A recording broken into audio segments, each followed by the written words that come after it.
Hello guys, welcome to our channel పావనితో ముచ్చట్లు. ఈరోజు మేము ఓన్లీ ఇయర్ రింగ్స్ కొందామనేసి షాపింగ్ వెళ్తున్నాం అన్నమాట.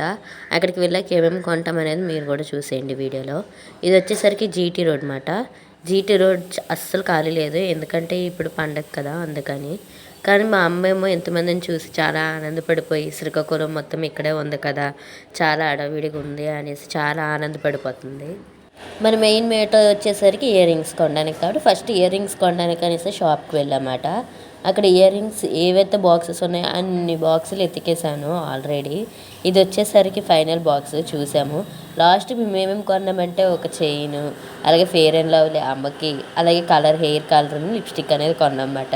చూసారా, ఇయర్ రింగ్స్ తప్ప అన్నీ కొన్నాం. ఇంకో షాపింగ్ మాల్కి వెళ్ళాం, అక్కడ కూడా ఇయర్ రింగ్సే చూసాం. అవి మా అమ్మ చూపిస్తుంది. అక్కడ కూడా ఇయర్ రింగ్స్ దొరకలేదు, కానీ అక్కడ బ్యాంగిల్స్ అనేవి నాకే బ్యాంగిల్స్ కూడాను అప్పుడు గుర్తు రాలేదు, వెళ్ళిన తర్వాత గుర్తొచ్చేయమాట. బ్యాంగిల్స్ అనేవి తీసుకొని మా అమ్మేమో అక్కడ చూపిస్తుంది. నెక్స్ట్ వచ్చేసరికి లెగ్గిన్ గుర్తొచ్చింది అప్పుడే నాకు. మళ్ళీ వెళ్ళాం బాలాజీ షాప్కి. అక్కడికి వెళ్ళి మేము లెగ్గిన్స్ అనేవి తీసుకున్నాం. మేము ఎప్పుడు బాలాజీ షాప్లోనే లెగ్గిన్స్ అనేవి తీసుకుంటాం అనమాట, ఏవైనా సరే. అక్కడ తీసుకొని అక్కడ ఒక 500 వేస్ట్ చేసుకొని వచ్చాము. లాస్ట్కి మా ఫైనల్ కాస్ట్ వచ్చేసరికి 1000 రూపీస్. కానీ బయట ఏమీ తినకుండా అలా తిరుక్కొని ఇవన్నీ కొనుక్కొని వచ్చాం. మేమేమో ఓన్లీ ఇయర్ రింగ్స్ కొనడానికి కానీ బయటికి వెళ్ళి ఇవన్నీ కొనుక్కొని అంతమంది జనాలను చూసుకొని ఆనందపడుకొని వచ్చామన్నమాట ఇంటికి లాస్ట్కి.